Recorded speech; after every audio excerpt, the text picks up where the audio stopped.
பாடகி ஜானகி அம்மாவோட இறப்பு செய்தி எல்லாருக்குமே ஒரு மிகப்பெரிய துக்கத்தை ஏற்படுத்தியிருக்கு. கண்டிப்பா இவங்களோட பாடல்களை கேட்டு வளராத ஒரு ஆள் கூட இல்லை அப்படின்னு சொல்லலாம். 90s kids, 80s kids, 70s kids, gen Z வரைக்குமே இவங்களோட பாடலுக்கு அடிமை அப்படின்னே சொல்லலாங்க. ரொம்பவும் அழகான மெல்லிய குரல் தான். இன்னைக்கு பாடகி ஜானகி அம்மா அவங்கள பத்தி தெரியாத பல சுவாரஸ்யமான விஷயங்களை தான் இன்னைக்கான வீடியோல ட்ரிபியூட் மாதிரி பார்க்க போறோம். வாங்க பார்க்கலாம். பாடகி எஸ் ஜானகி அம்மா, இவங்களோட குரலுக்கு நிறைய பேர் அடிமை அப்படின்னு ஆரம்பத்திலே சொல்லியிருந்தேன். ஏன்னா இவங்களோட குரலுக்கு மட்டும் வயசே ஆகல. அவங்களோட தோற்றத்துல அவங்க வயதானவங்க மாதிரி தெரிஞ்சாலும் அவங்களோட குரல் இன்னுமே இனிமையா தான் இருந்தது அப்படின்னு சொல்லலாம். இதுவே தான் ஒரு இன்டர்வியூலயும் அவங்க சொல்லியிருக்காங்க. நான் 19 வயசுல பாட வந்தேன். 19 வயசுல இருந்து 73 வயசு வரைக்கும் பாடிட்டே தான் இருந்தேன். எப்படி எனக்கு வயசு ஆச்சுன்னே தெரியல. என்னை பொறுத்த வரைக்கும் ஒரு 4 செவரு, ஒரு ரூமு, அதுல லைட்டு, மைக்கு, முன்னாடி மியூசிக் டைரக்டர், இப்படியே தான் என் வாழ்க்கை ஆரம்பிச்சது. 19ல ஆரம்பிச்சு 73 ஆயிருச்சு. எனக்கு இப்போ வரைக்கும் எனக்கு தெரியல எனக்கு வயசே ஆயிடுச்சு. ஆனா என் மனசுக்கும் என் குரலுக்கும் வயசாகல. இது கடவுள் கொடுத்த வரம். அந்த வரத்தை வச்சு நான் சம்பாதிச்சிட்டு இருக்கேன். ஏன்னா நான் ஸ்கூலுக்கு போகல, படிக்கல. நான் படிக்காத ஒரு ஆள். படிப்புனால என்னன்னு தெரியாது. ஆனா கடவுள் கொடுத்த கிஃப்டான இந்த குரல் தான் இன்னைக்கு என்ன காப்பாத்திட்டு இருக்கு அப்படின்ற மாதிரி ஒரு இன்டர்வியூல ரொம்பவும் நெகிழ்ச்சியா எஸ் ஜானகி அம்மா அவங்க சொல்லியிருப்பாங்க. பிரிட்டிஷ் காலத்துல 1930க்கு மேலதான் இவங்க பிறந்திருப்பாங்க. இவங்களோட அப்பா ஒரு ஆசிரியர் அப்படின்னு சொல்லப்படுது.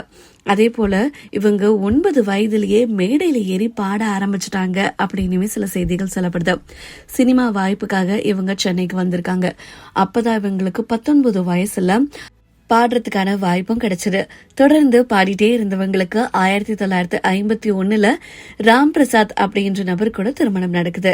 அண்ட் இவங்களுக்கு அழகான ஒரு ஆண் குழந்தையும் பிறக்கிறாங்க. அவங்களோட பேரு முரளி கிருஷ்ணா. தன்னோட கணவர் தன்னை பார்த்து பெருமைப்படுற ஒரு விஷயம் என்ன அப்படின்னா, ஆணாதிக்கம் நிறைந்த இந்த சினிமால, அதுவும் இந்த பாடல் உலகத்துல நீ பாடிட்டு இருக்கிறது எனக்கு ரொம்ப பெரிய பெருமையும் சந்தோஷமும் அப்படின்னு அடிக்கடி அவங்க கணவர் இவங்களை பார்த்து சொல்லுவாங்களாம். அது எனக்கு ரொம்ப சந்தோஷம் அப்படின்ற மாதிரி ஜானகி அம்மா அவங்க சொல்லியிருக்காங்க. அண்ட் எஸ் ஜானகி அம்மாவை பொறுத்த வரைக்கும் பாத்தீங்கன்னா 4 தலைமுறைகளுக்கு மேல பாடியிருக்காங்கங்க. அத்தனை மியூசிக் டைரக்டர்ஸ்ல இருந்து பாடியிருக்காங்க. MS விஸ்வநாதன்ல இருந்து அனிருத் வரைக்குமே இவங்களோட பாடல்கள் பாடியிருக்காங்க அப்படின்னே சொல்லலாம். 2016க்கு அப்புறமா இவங்க பாட மாட்டேன் அப்படின்னு ஒரு அபிஷியல் ரிட்டையர்மெண்ட் கொடுத்திருந்தாலும் தமிழ் சினிமாவை பொறுத்த வரைக்கும் பல மியூசிக் டைரக்டர்கள் இவங்களை வற்புறுத்தி பாட வச்சிருக்காங்க ஒரு சில பாடல்கள் அப்படின்னே சொல்லலாம். அது போலதான் 96 திரைப்படத்துல எஸ் ஜானகி அம்மா நம்ம 96 ஜானு அவர்கள் போய் பாக்குற ஒரு விஷுவலும் வந்திருக்கும். அதுல ஒரு பாட்டும் பாடியிருப்பாங்க. அண்ட் இந்த திரைப்படம் கூட இவங்க கடைசியா நடிச்ச திரைப்படம் அப்படின்னு சொல்லலாம். எஸ் ஜானகி அம்மா அவங்களை பொறுத்த வரைக்கும் 4 தடவைக்கு மேல இவங்க தேசிய விருது வாங்கியிருக்காங்க அப்படின்னு சொல்லப்படுது. தேசிய விருது வாங்கினாலும் இவங்களுக்கு பத்மபூஷன் விருது இவங்களை தேடி வரும்போது இவங்க வேணான்னு சொன்னாங்க. காரணம், அப்பவே அவங்களுக்கு 65 வயதுக்கு மேலாகி 70 தொற்ற நிலையில இருக்காங்க. அப்பதான் இவங்களுக்கு பத்மபூஷன் விருது வந்தது. அப்போ இவங்க கோவப்படல, ஆத்திரப்படல, வார்த்தைகளை எடுத்து வீசாம ரொம்ப பொறுமையா எனக்கு இந்த அவார்ட் வேணாங்க. ஏன்னா 55 வருஷம் நான் சினிமால பாடிட்டு இருந்திருக்கேன். இந்த 55 வருஷம் கிடைக்காத ஒரு அங்கீகாரம், இந்த 55 வருஷத்துல கிடைக்காத இந்த பத்மபூஷன் விருது இப்போ எனக்கு 70 வயசு ஆக போற இந்த நேரத்துல கிடைக்குது. எனக்கு இது வேண்டாம் அப்படின்ற மாதிரி ரொம்ப தன்மையாவே நிராகரிச்சாங்க. எனக்கு அரசாங்கம் மேல எந்த கோபமும் இல்ல. ஆனா இது எனக்கு ரொம்ப லேட்டா கிடைக்கிறதுனால எனக்கு இது வேணாம் அப்படின்னு இவங்க சொன்னாங்க. அதாவது கிடைக்க வேண்டிய அங்கீகாரம் சரியான நேரத்துல கிடைக்காம தாமதமா கிடைச்சா கூட அந்த அங்கீகாரத்தை கூட இவங்க வேணான்னு சொன்ன ஒரு பெருமை இவங்களுக்கு இருக்கு. இவங்களோட முதல் தேசிய விருது 16 வயது நிலை திரைப்படத்துல தான். ரொம்பவும் சூப்பரா நிறைய பாடல்கள் பாடியிருப்பாங்க. இவங்களும் முகமது ரஃபி அவர்கள் பாடகர், இவங்களும் தான் போயிட்டு இந்த முதல் தேசிய விருது வாங்கினாங்களாம். ஜானகி அம்மா இந்த விருது வாங்கும் போது நடந்த இன்னொரு சுவாரஸ்யமான விஷயத்தையும் சொல்லியிருக்காங்க. இவங்க விருது வாங்க போன அந்த டைம், அதுக்கு முன்னாடி சில வருஷங்களுக்கெல்லாம் பெண் பாடகர்களுக்கு விருதுகளே கொடுக்க மாட்டாங்களாம். தேசிய விருது மத்தவங்க எல்லாருக்கும் கொடுப்பாங்களாம். அப்படிதான் யாருக்குமே கொடுக்காம இருந்த நிலையில MS சுஷீலா அம்மா அவர்களுக்கு முதல் தேசிய விருது கொடுத்திருக்காங்க. அதுக்கப்புறமா இவங்களுக்கும் கொடுத்திருக்காங்க அப்படின்னு சொல்றாங்க. ஜானகி அம்மா கிட்டத்தட்ட 48,000க்கும் மேல பாடல்கள், 1 இல்ல 2 இல்ல 1000 கூட இல்லைங்க, 48,000க்கும் மேல பாடியிருக்காங்களாம். சினிமா பாடல்கள் மட்டுமே 18,000 பாடல்கள் பாடியிருக்காங்க. அதை தவிர்த்து மேடை கச்சேரி, பல மொழிகள், நிறைய இண்டிபெண்ட் ஆல்பம்ஸ் அப்படின்னு கிட்டத்தட்ட 48,000 பாடல்கள் பாடியிருக்காங்க. 20 மொழிக்கு மேல இவங்க பாடியிருக்காங்க. தமிழ், கன்னடம், ஹிந்தி, மலையாளம், நிறைய லாங்குவேஜஸ்ங்க, இன்னும் சொல்லப்போனா இங்கிலீஷ், உருது, பெங்காலி அப்படின்னு பல மொழிகள்லையுமே இவங்க பாடல் பாடியிருக்காங்க அப்படின்னு சொல்லப்படுது. ஜானகி அம்மா அவங்களோட ஸ்பெஷலாக என்ன தெரியுமா, இவங்களோட குரல் ரொம்ப இனிமையா இருக்கிறதுனால இவங்களால 3 வயசு பையன் மாதிரியும் பாட முடியும், சின்ன குழந்தை மாதிரியும் பாட முடியும், ஆண் குரல்லையும் பாட முடியும், நடிகர்களுக்கு ஏத்தாப்புல அவங்களோட குரலை மாத்தியும் பாட முடியும். இன்னும் சொல்லப்போனா எத்தனையோ பாடல்கள் பாடியிருக்காங்க. அதுல நிறைய ரொமான்டிக்கான சாங், ஐட்டம் சாங்ஸ் எல்லாமே இருக்கும். அப்படிப்பட்ட பாடல்கள்ல முகத்துல எந்த பாவனையுமே கொடுக்காம குரல்ல மட்டும் பாவனை கொடுத்து பாடுவாங்க. அப்படி ஒரு பாடல் தான் நிலா காயுது, நேரம் நல்ல நேரம், நெஞ்சில் பாயுது, காமன் விடும் பானம் அப்படின்ற இந்த ஒரு பாட்டு அப்படின்னு சொல்லலாம். இந்த பாட்டுல அவ்வளோ எக்ஸ்பிரஷன் கொடுக்கணும், அவ்வளோ ரொமான்டிக்கா பாடணும், இன்னும் சொல்ல போனா ஒரு மாதிரி செடக்ஷனா வந்து இந்த பாட்டு பாடணும். இப்படி பாடின பாட்டுல இவங்களோட முகத்துல எந்த ஒரு பாவனையுமே இல்லாம குரல்ல மட்டும் அந்த மாடுலேஷன், அந்த பாவனையை கொடுத்து பாடியிருப்பாங்க.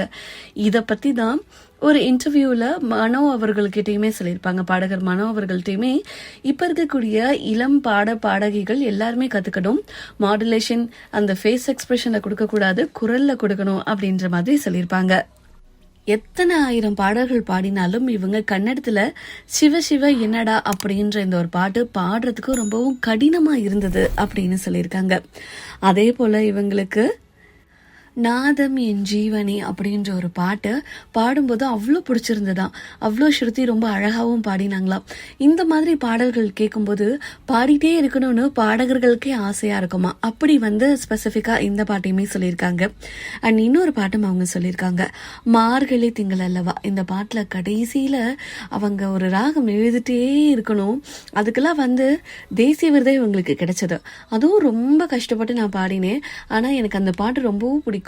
இசைப்புயல் AR ரஹ்மான் அவர்கள் வந்து எனக்கு ஒரு வாய்ப்பு கொடுத்திருந்தாங்க. நான் அந்த பாட்டு பாடி தேசிய விருது வாங்கினேன் அப்படின்ற மாதிரியும் சொல்லியிருப்பாங்க. அண்ட் இவங்க பல பாட்டு வந்து பாடினாலுமே இவங்களுக்கு மனசுல இன்னொரு ஃபேவரட் அப்படின்னு சொல்லப்படுறது மலரே மௌனமா அப்படின்ற ஒரு பாட்டு. ஏன்னா இந்த பாட்டை SPB அவர்களும் ஜானகி அம்மா அவர்களும் ஒரு மேடையில பாடும்போது SPB அவர்கள் சொல்லியிருப்பாங்க, எங்களுக்கு 1000 பாட்டு நீங்க கொடுக்க வேணாம், இதே மாதிரி ஒரு நல்ல பாட்டு கொடுங்களா, நாங்க எவ்வளவு நல்லா பாடுறோம்னு பாருங்க அப்படின்னு சொல்லியிருப்பாங்க. அப்படிப்பட்ட பாட்டு தான். அண்ட் இந்த பாட்டுக்கு நடிகர் அர்ஜுன் அவர்கள் என்ன தெரியுமா பண்ணாங்களாம், ஸ்பெசிஃபிக்கா ஜானகி அம்மா அவங்களோட வீட்டுக்கே போயிட்டு ஒரு கிஃப்ட் ஒன்று கொடுத்தாங்களாம், ரொம்ப அழகா பாடினீங்க அப்படின்னு. அதே போல வீட்டுக்கு வந்து பாராட்டின ஒரு ஆள் அப்படின்னு பார்த்தா நடிகை சீதா மற்றும் நடிகர் பார்த்திபன், இவங்களுமே வீட்டுக்கு வந்து கிஃப்ட் கொடுத்தாங்களாம். ஒரு திரைப்படத்துல இவங்க பாடின பாட்டுக்காக ரொம்ப நல்லா பாடினீங்க அப்படின்னு வீட்டுல வந்து பாராட்டினர சொல்லப்படுறாங்க. அந்த காலத்துலலாம் யாருமே வீட்டுக்கு வந்து பாராட்ட மாட்டாங்க. அண்ணன் நடிகை சீதா மற்றும் நடிகர் பார்த்திபன் வந்து பாராட்டினாங்க. அதுக்கப்புறமா நடிகர் அர்ஜுன் அவர்கள் மலரே மௌனமா அப்படின்ற இந்த பாட்டுக்கு எனக்கு ஒரு கிஃப்ட் கொடுத்தாரு. இதுதான் எனக்கு பர்சனலா எல்லாருமே பாராட்டினது. மற்றபடி ஏதாவது ஃபங்க்ஷன்ல பார்த்தா ரொம்ப நல்லா பண்ணீங்க அப்படின்னு சொல்லுவாங்க, நாங்களும் தேங்க்யூன்னு சொல்லிட்டு வந்துருவோம் அப்படின்ற மாதிரி ஒரு நேர்காணல் நிகழ்ச்சியில மாணவர்கள் கிட்ட கேள்விக்கு இவங்க கொடுத்த பதில் அப்படின்னு சொல்லலாம். அது மட்டும் இல்லாம இவங்க வந்து பாடுறதுக்கு ஒரு காரணமும் சொல்லியிருக்காங்க. இவங்க வந்து இசையை அருந்தும் சாதக பறவை நான் அப்படின்னு இவங்களோட வாயாலே சொல்லியிருக்காங்க. அந்த அளவுக்கு இவங்களுக்கு இசை அப்படின்றது ரொம்ப பிடிக்குமா. நான் பாடிட்டே இருப்பேன், என்னை விட்டு நான் பாடிட்டே இருப்பேன், எனக்கு அந்த அளவுக்கு பிடிக்கும் அப்படின்னு சொல்றாங்க. அண்ட் இவங்க பாடுறதுனால என்ன தெரியுமாமா கிடைச்சிருக்கு, நிறைய ரசிகர்கள் இருந்தாலும் அவங்க வாழ்க்கையில மறக்க முடியாத ஒரு அனுபவத்தை சொல்றாங்க. இவங்க ஒரு தெலுங்கு ஈவெண்ட்ல இந்த அடி ஆத்தாடி அப்படின்ற பாட்டை வந்து தெலுங்குல பாடிட்டு இருக்கும்போது ஒரு ரசிகர் அவர்கள் நேரா ஸ்டேஜுக்கு ஓடி வந்து இவங்க காலில் விழுந்துட்டாங்களாம். இவங்க பாடிட்டு இருக்கிறவங்க பாட்டை நிப்பாட்டிட்டு இவங்களை தூக்க ட்ரை பண்ணி தூக்கியிருக்காங்க. அப்போ அவரோட கண்ணீர்னாலே அவங்க காலை நனைச்சிட்டாங்களாமா. அவ்வளோ நல்லா பாடுறீங்க அப்படின்னு ஒரு ரசிகர் வந்து தான் காலில் விழுந்து கண்ணீரால் அபிஷேகமே பண்ணிட்டாரு.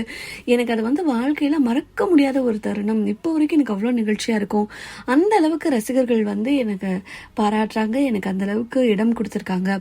நான் கடைசி வரைக்கும் பாடிட்டே தான் இருப்பேன் அப்படின்ற மாதிரியுமே சொல்லியிருக்காங்க. அண்ட் இவங்களுக்கு அழகான ஒரு ஆண் குழந்தை முரளிகிருஷ்ணா, அவர் சமீபத்தில் தான் இருந்தார். அண்ட் அவங்களுக்கு வந்து உமா அப்படின்ற ஒரு மனைவியும் இருக்காங்க, 2 பேத்திகள் இருக்காங்க அப்படின்னு சொல்லப்படுது. இதுதாங்க எஸ் ஜானகி அம்மாவை பற்றி பல சுவாரஸ்யமான விஷயங்கள் இன்னும் நிறைய இருக்குது. நம்ம டைமிங் காரணமாகவே இதை வந்து ரொம்ப கம்மியாக போட்டிருக்கோம். இதை பற்றி நீங்கள் என்ன நினைக்கிறீங்க அப்படின்ற உங்களோட கருத்துக்களை கீழே கமெண்ட்ஸில் தெரிவிங்க. அண்ட் எஸ் ஜானகி அம்மா அவங்களோட இழப்பு எப்படிப்பட்ட ஒரு இழப்பாக இருக்கும், அவங்க பாடினதில் உங்களோட ஃபேவரட் சாங் என்ன அப்படின்றதையும் கீழே மறக்காமல் கமெண்ட்ஸில் தெரிவிங்க.